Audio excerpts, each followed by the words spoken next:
Hey, what's up? I know it's been a while since we've done one of these live sessions, and I think this is probably the first weekend that I won't be on a plane since the summer. So trying to get back into some things and focus on some of the things where I don't travel, as far as working in the city or seeing people privately, etc. I know recently there's been a couple podcasts that I've done. Did one with Vince Gabriel recently. Did a two-parter with Anthony Renna for strengthcoachpodcast.com, and maybe we'll talk a little bit more about some of those topics. I've got something else scheduled in a week or two with one of the guys that I was always chasing and looking up to when I was powerlifting, Travis Mash. He's a fantastic coach down in North Carolina. And there's my little southern accent when I say that. So we're going to talk also about some of the things in terms of what we see a lot on social media in terms of the squat and bilateral deficit and things that I think a lot of people make good points, and maybe I'll make, if someone's interested, my points will be clear, but they're also on the second part of the Strength Coach podcast with Anthony. So talked about those things, talked about Vince Gabriel, and he's got something coming up in terms of his business mentorship, and how my influence, which began almost 10 years ago with him, really started to have impact as the years went on, and some of those things looking back, and what are some of the really good decisions that he made, whether they involved me or not. So I'm starting to get my thoughts back out there, etc.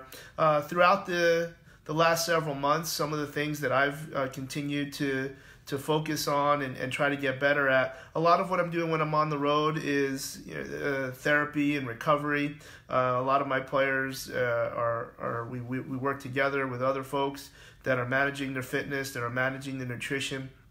Some of the things that I feel really, really good about that we've gotten better at is some of the manual therapy techniques, such as articular pumping, continuing to experiment and try to understand when and why to use different eldoas. But I'll tell you what, frequency-specific microcurrent is really something that continues to be exciting. I got exposed to that. I'm not sure if we've ever talked about it on any of these, but I was exposed many years ago in Canada basketball because, for whatever reason, that technique is very, very common in Toronto, and Sam had a whole bunch of units.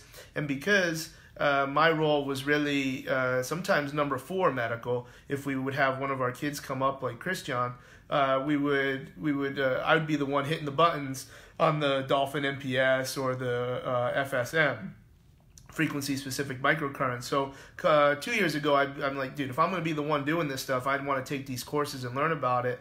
And it's really a very, very interesting thing where the results that we're able to achieve along with the manual therapy in terms of recovery and looking at our both subjective and objective measures, some things that would continue to become really, really useful, really, really positive. Very excited about, from a recovery standpoint, not only what we're doing with Normatec, but also the Compex. If you can get your hands on some of the models that have the more powerful rehab protocols, then that's also going to be really, really useful. Not really changing the decision-making process. We're just looking at more tools. When it comes to these types of situations, this is where more keys on the key ring are winning. And then maybe lastly, blood flow restriction. Finally got into that, and just the science makes a lot of sense. And some of the different techniques that you can use with it really shouldn't be challenging.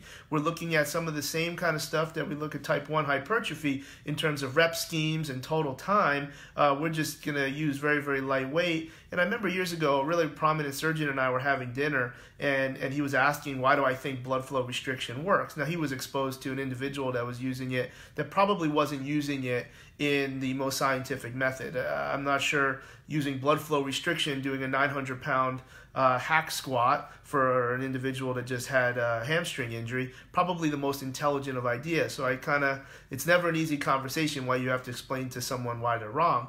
But ultimately, what we're achieving is a lot of the same hormonal effects of using some of the more tried methods of, we lift heavy and high reps because we think that's good for hormonal.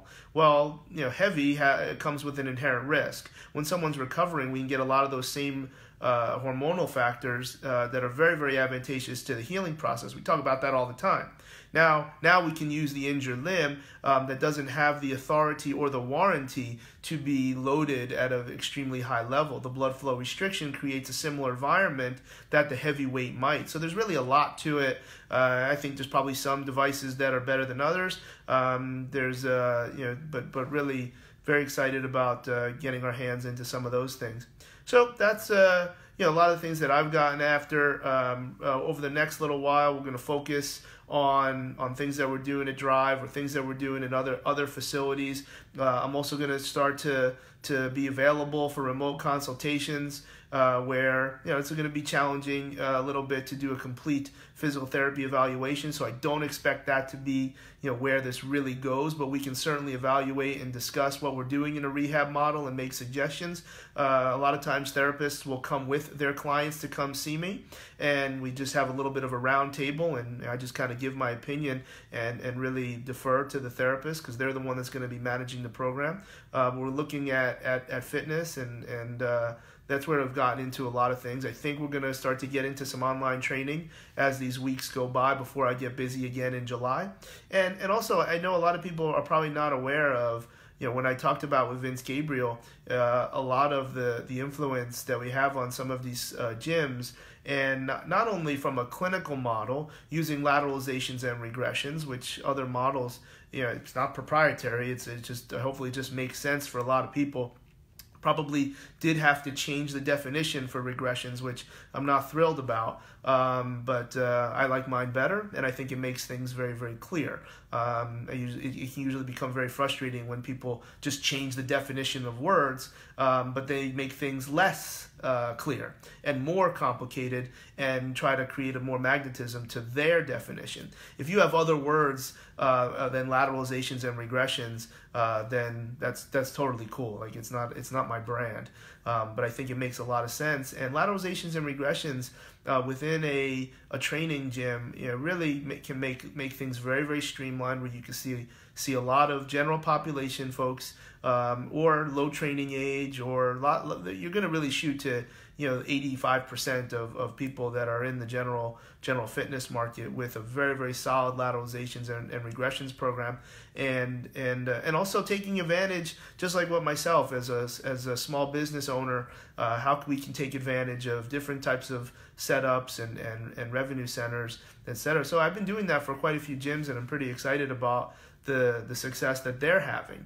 And so these are all things that we can get over on the remote consultation piece, which you'll find on the website. Hopefully we'll be able to do more lives, and on this one I think maybe if we just leave it at this, there's always so many topics. I don't know if a lot of people know this, but I really have to get goaded into picking a topic. George Samuelson, who's done a fantastic job of helping me over the years, which again can be part of that remote consultation on how to, everything from choosing the right equipment to do your filming all the way till setting those types of things up. I'm like, what do you want me to talk about? And just right now, off to my left, there's a bunch of things written on the board, and I just try and talk. A lot of people say they call them rants or whatever. Well, fine. If there's a topic that I start to raise my voice about, well, it's because I care about what I'm saying, but at the end of the day, I'm just throwing my stuff out there and see what sticks to the wall. It doesn't make me right. It doesn't make someone else wrong unless they're really wrong. And then people really don't like that. So I get frustrated because I don't want to get into that.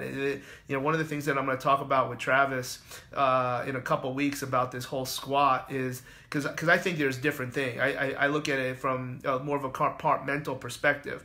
The bilateral deficit is very, very different than is squatting a good idea, which is very, very different is squatting safe. The big thing that I'd like to know is, why do people care? Like, why? I don't understand. What if Mike Boyle has an opinion, or if Charlie has an opinion, how that has any impact on someone else, and it's how we look at social media. And I find myself very, very often deleting comments off my social media. My social media is not some democratic forum for people to say whatever they want. It's my store. It's my shop. Like, you can't walk into a clothing store and just yell that everybody's clothing sucks. Now, if other people don't agree with that, that's okay. But ultimately, I think it's really interesting as to why people care so much about what someone else thinks. Now, if you've asked, then that's a different story. But when no one's asking, and you just happen to come across someone's opinion or someone's information, and it doesn't jive to whatever standards you're setting, if that person is not trying to shove it down your throat, then I find it very, very strange as to why people really even care, and care such to the point where the engagement becomes rough. I mean, I look back. I've had people do 3-hour podcasts about something that I said. You care that much about what I say, and then there's this high and mighty, well, so-and-so owes it to the, we should do this, or things should be researched. No, people can say whatever the hell they want. And it's up to the listener or the learner to have the proper filter, but for there to be any further exchange, anything other than questions, but things that further challenge, I'm not sure that's always the right thing to do. Whether the person's up in front of the room or whether the person is, figuratively hiding behind their keyboard. I just find it really, really weird as to why other people care so much when they're not at all affected. If you think you're affected by what someone says as a thought leader, oh man, we might have a little different view on that, where you're probably missing a lot of other things in your life if you're really that worried about what someone else says. And I say that from myself because I probably used to be that person. And then if you can kind of put those headphones on and not really worry and just focus on what you do well, I think it's a much easier path. If I started to comment on anything that appeared to me to not be within my right-left barriers of my filter, I made a lot of mistakes, and I'm lucky. I feel like, and maybe some of the time away from teaching seminars or participating in social media at an information level helped me to get to that point. So I think we're going to talk a little bit about that in a couple weeks, particularly about the squat issue. And then as time comes on, I'm sure we're going to be able to have some really good topics that hopefully stuff that we'll typically find that other people aren't talking about, and maybe my perspective can help better shape some of the ways other people are thinking.